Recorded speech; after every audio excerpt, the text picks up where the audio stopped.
ngayon naman mapapakinggan natin magsalita yung kanyang kasamahan sa One Riders Party List na si Congressman Gutierrez, mga kababayan, na kung saan ang sinasabi po dito ni Congressman Gutierrez na yung isa sa pinakamabigat na ebidensya para ma-impeach etong si Vice President Sara Duterte ay walang iba kung hindi yung confidential funds misuse. Yun yung isa sa tinitingnan nila na matibay na ebidensya para ma-impeach etong si Sara Duterte pagka nagsimula na yung impeachment trial. Ano po, so ngayon, eto, pakinggan po natin etong interview ni Congressman Gutierrez, mga kababayan. So i-play na po natin, i-credit natin to sa Teleradyo Serbisyo, kanila po yan, hindi po yan atin gagawan lamang po natin ng reaction video. So eto, i-play na po natin. Ni Vice President si Congressman Rog Rodriguez, ang isa po sa 11 prosecutor galing sa Kamara de Representantes sa impeachment trial ni Vice President Sara Duterte at kinatawan ng One Rider Party List ay nasa linya na po natin. Magandang umaga po sa inyo, Congressman Rog. Good morning, Kong.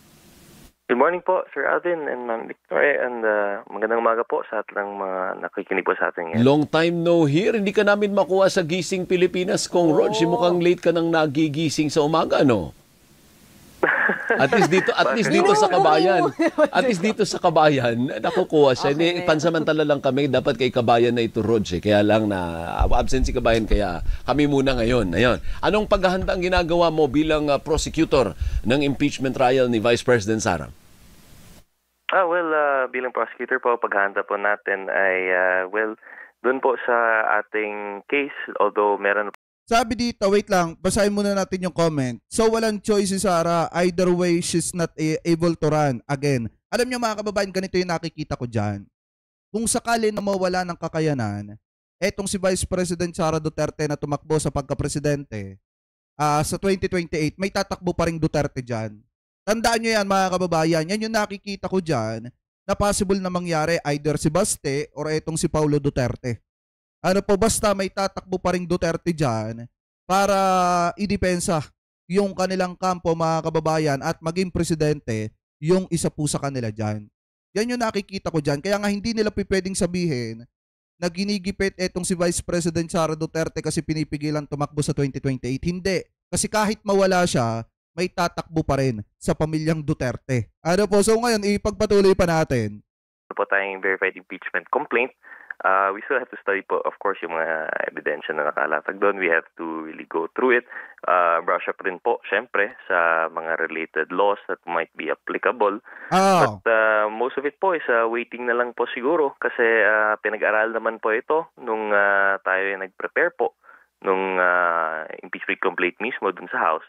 Ayan yung dahilan kung bakit nanindigan dito si Congressman Gutierrez kasi napag-aralan niya mga kababayan, etong takbo ng mga aligasyon at etong takbo ng mga kinakaharap na possible na gamiting ebidensya laban po kay Vice President Sara Duterte. Kasi nga, lagi siyang updated, mga kababayan, dahil lagi siya nakikiparticipate dun po sa ginagawang investigasyon ng Quadcom, especially dun sa confidential funds ng ating Vice President. Ano po, kaya mga kababayan, kung titingnan po natin, tama yung alandas na tinatahak dito ni Congressman Rog Gutierrez kasi nga unang-una, kita niya na matibay talaga yung ebidensya laban po kay Sara. Ano po, ipagpatuloy pa natin. Lang po siguro. So kung ikaw tatanungin, ano bang mas gusto mo? Yung magpatawag ng special session si Pangulong Marcos para umpisa na kaagad yung trial o antayin na natin yung June 2 as announced by the Senate President? Sana po maintindihan niyo, Sir Alvin, na bilang prosecutor, hindi po magko-comment doon. Either mode po, as long as it would be allowable, okay naman po yun sa amin. Ayaw po namin kasi po ma-misinterpret na we would be unduly interfering dun po sa ating mga senator judges. Nagsalita na rin po yung tagapangulo ng Senado kung ano po yung kanilang stand, kung ano po dapat ang masusunod. So in either case naman po, sabi rin naman po nila na valid po yun as a timeline na masusunod for the impeachment complaint. And in either case, we will respect po kung ano po ang madesisyonan. But which one works? Sa akin, mga kababayan, kung tatanungin nyo, mas maganda nga na kahit sa June na lang simulan yan, ang mahalaga, mapapanagot lang. Yun dapat managot. At saka makakapagluklok pa tayo ng mga politiko na para talaga sa interes ng mamamayan, yung isinusulong, hindi para sa interes ng kanilang mga kaalyado. Kasi sa pagkakataong ito ngayon, mga kababayan, parang parang mahirap. Ano po, kasi hindi natin alam kung para ba kanino yung interest ng ibang mga senador po natin. Kaya dapat talaga magkaroon muna ng eleksyon, mailoklok yung mga senador na karapat-dapat at pro mamamayan, hindi pro Duterte. Ano po, para mas magkaroon ng tamang hustisya dito po sa pag-usad ng impeachment ni Vice President. Ano po, kung sakaling magkatotoo na sa June na itong impeachment trial na ito. Anyway, ipagpatuloy pa natin. Best for your cause. Kasi na-interview namin si Congressman Chua kanina, ang stance naman niya, pwedeng kasali siya sa nananawagan kay President Marcos, yung fellow prosecutor mo na kung pwede, umpisan na natin kagad. Let's start the ball rolling. Kumbaga, which one works best for your cause? Well, for personal opinion lang po siguro, I would very much, I stand by yung interpretation na immediate po. So, if the President would call for a special session, I think that would be more in line po sa aking personal interpretasyon ng saligang batas. Kasi I do believe that the use of the word forthwith doon po sa ating konstitusyon, mas in line po doon na if a special session is to be called, mas in line po with the spirit of the law po. Opo. Paano kung yung mga tatakbo for 2025 elections? Kasi di ba maapektuhan yung kampanya dahil kailangan nasa impeachment trial kayo. Si Senator Bato de la Rosa nga, ang sila sabi niya. din, yung party list niya. Si Senator Bato, ang sabi niya, ma-hostage naman kami. So, hindi ba kayo ma-disadvantage din po niyan? Kasi hindi makakapangampanya? Opo, naiintindihan na rin po natin, of course, yung ganun na practical na concerns. Pero sa akin lang po, sa aking personal opinion, mandato po ito yung ng konstitusyon. Hindi po pwedeng hindi po pwedeng ipahintay ito given na ito po yung nakalagay po sa ating saligang batas. If the result po nito is that medyo maapektuhan yung campaign, pero magagawa naman yung trabaho natin. Ang mahalaga, ginampanan yung trabaho. Yun yung pinakamainam dyan. Kasi kaya naman sila nailuklok dyan kasi para magtrabaho. Mga kababayan, hindi para magdahilan. Ano po, ipagpatuloy pa natin. For what we were originally elected for po, no? Na for what they also were originally elected for. I think yun po dapat yung masusunod.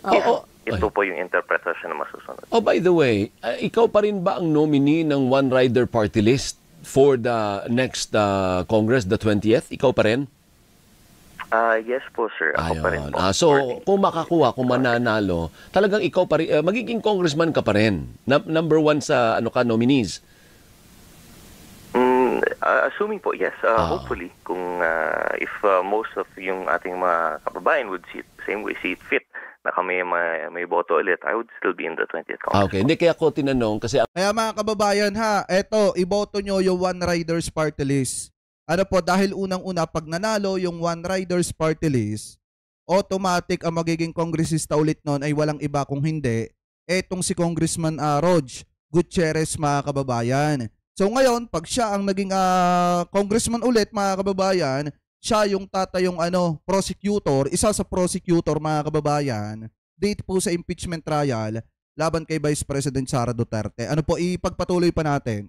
Ang susunod kong question sa iyo sa iyong palagay, alin sa mga akusasyon kay Vice President Sara Duterte ang sa palagay mo na talagang tatablan siya at mahirap lusutan?